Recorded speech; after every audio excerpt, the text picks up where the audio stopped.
اور اپنی اولاد کو کس حال میں چھوڑا ہے، ذرا یہ بھی بتلاتا چلا جاؤں۔ آج ایک تھوڑا سا منصب، تھوڑا سا عہدہ آتا ہے، ہماری اولاد عیش و عشرت کی زندگی گزارنا شروع کر دیتی ہے۔ ایک عمر بن عبدالعزیز رحمہ اللہ بھی تھے، وہ بھی خلیفہ راشد تھے، وہ بھی حکمران وقت تھے، لیکن ان کی اولاد کیسے زندگی بسر کیا کرتی تھی۔ ایک مرتبہ ایسا ہوا کہ وہ عشاء کے بعد اپنی صاحبزادیوں کے گھر گئے، اور یہ روزانہ کا معمول تھا کہ عشاء کے بعد اپنی صاحبزادیوں کے پاس جایا کرتے تھے، ان کی خیریت دریافت کیا کرتے تھے۔ انہوں نے جا کے عجیب منظر دیکھا کہ جس وقت جا کے اپنی صاحبزادیوں سے بات چیت کرنے لگے، صاحبزادیوں نے اپنے منہ پر کپڑا لے لیا۔ خادمہ سے پوچھا کہ یہ کیا منظر ہے؟ تو خادمہ نے کہا کہ آج ان کے پاس کھانے پینے کی کوئی چیز موجود نہیں تھی، انہوں نے پیاز کھا رکھے ہیں، تو پیاز کھانے کی وجہ سے منہ سے بدبو آتی ہے، اس وجہ سے انہوں نے اپنے منہ کو ڈھانک رکھا ہے تاکہ اس منہ کی بدبو سے آپ کو ناگواری محسوس نہ ہو۔ تو اپنی صاحبزادیوں کو بلوایا، آنکھوں سے آنسو برس رہے ہیں، فرمایا میں تمہیں رنگا رنگ کھانے کھلا سکتا تھا، عمدہ کھانے کھلا سکتا تھا، لیکن تمہیں یہ بات کیا فائدہ دیتی کہ میں تمہیں اچھے کھانے کھلاتا اور تمہاری وجہ سے میں دوزخ میں جلتا، مجھے یہ برداشت نہیں تھا۔ صاحبزادیوں نے کہا کہ اے امیر المومنین، اے ہمارے والد گرامی، ہم اس زندگی پر خوش ہیں۔ یہ ان کی تربیت تھی۔ اب صاحبزادوں کا حال بھی سنیے گا کہ صاحبزادے کیسے تھے۔ جناب عمر بن عبدالعزیز رحمہ اللہ کے صاحبزادے، آخری وقت آن پہنچا ہے، ان کے عزیز قریبی رشتہ دار مسلمہ بن عبد الملک موجود ہے۔ وہ کہتے ہیں کہ ساری زندگی آپ نے اپنے اولاد پر مال کا منہ بند کیے رکھا ہے، اب آخری وقت ہے، ان کے لیے مال کی وصیت کر کے جائیے۔ عمر بن عبدالعزیز رحمہ اللہ فرمانے لگے کہ مجھے اٹھا کر بٹھایا جائے، چنانچہ انہیں سہارا دے کر بٹھلایا گیا۔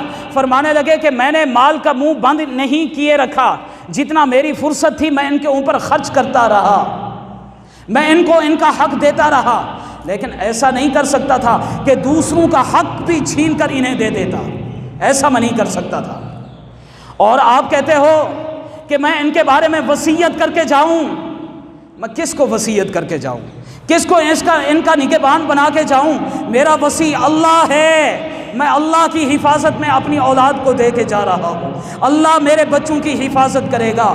اپنے بچوں کو بلواتے ہیں، 11 بیٹے تھے، وہ سارے کے سارے آ گئے، فرمانے لگے کہ اے میرے بیٹو، میں تمہیں فقیر اور قلاش چھوڑ کے جا رہا ہوں، تمہارے پاس مال و زر چھوڑ کے نہیں جا رہا، میرے پاس 2 راستے تھے، میں تمہیں مالدار چھوڑ کے جاتا اور خود جہنم میں چلا جاتا، اور دوسرا راستہ یہ تھا کہ تمہیں فقیر اور قلاش چھوڑ کے جاتا، خود جنت میں چلا جاتا۔ فرمایا کہ میں نے دوسرا راستہ اختیار کیا ہے، تمہیں فقیر چھوڑ کے جا رہا ہوں، اللہ تمہاری حفاظت اور نگرانی کرے گا، اللہ کی نگہبانی اور نگہداشت میں چھوڑ کے جا رہا ہوں۔ اولاد نے کہا کہ جی جان سے ہم حاضر ہیں، ہم اپنی زندگی کو خوشی سے بسر کریں گے، کبھی شکوہ نہیں کریں گے، اور جو تربیت آپ نے کی ہے اس تربیت کا اظہار کریں گے۔ چنانچہ اگلی بات بھی سن کے جائیے گا، خدا کی قسم جس وقت مؤرخ نے قلم اٹھایا ہوگا تو اس کے دل کے اوپر بھی اس بات نے اثر کیا ہوگا۔ چشم فلک نے یہ منظر دیکھا کہ جس عمر بن عبدالعزیز نے اپنی اولاد کو مرتے وقت اللہ کے سپرد کیا تھا، اللہ نے ان کی اولاد کو اتنا مالدار بنا دیا کہ ایک ایک دن میں 100 گھوڑے اللہ کے راستے میں وقف کیا کرتے تھے، اللہ نے اتنا مالدار بنا دیا۔ ان کے بعد جو خلیفہ آئے جس کا نام ہشام بن عبد الملک ہے، ہشام بن عبد الملک جس وقت مرتا ہے اپنے اولاد کے لیے 10-10 لاکھ چھوڑ کے جاتا ہے، 10-10 لاکھ، لیکن اس نے اپنی اولاد کے لیے دوسروں کا حق چھینا تھا، اپنی اولاد کو دیا تھا۔ چشم فلک نے یہ منظر بھی دیکھا کہ دمشق کی جامع مسجد کے باہر وہ بھیک مانگتے ہوئے نظر آئے، لوگوں کے سامنے ہاتھ پھیلاتے ہوئے نظر آئے۔ عمر بن عبدالعزیز نے کچھ نہیں چھوڑا اپنی اولاد کے لیے۔ 17 دینار تھے، 5 دینار کفن کے اوپر خرچ ہو گئے، 2 دینار سے قبر کی جگہ لی گئی۔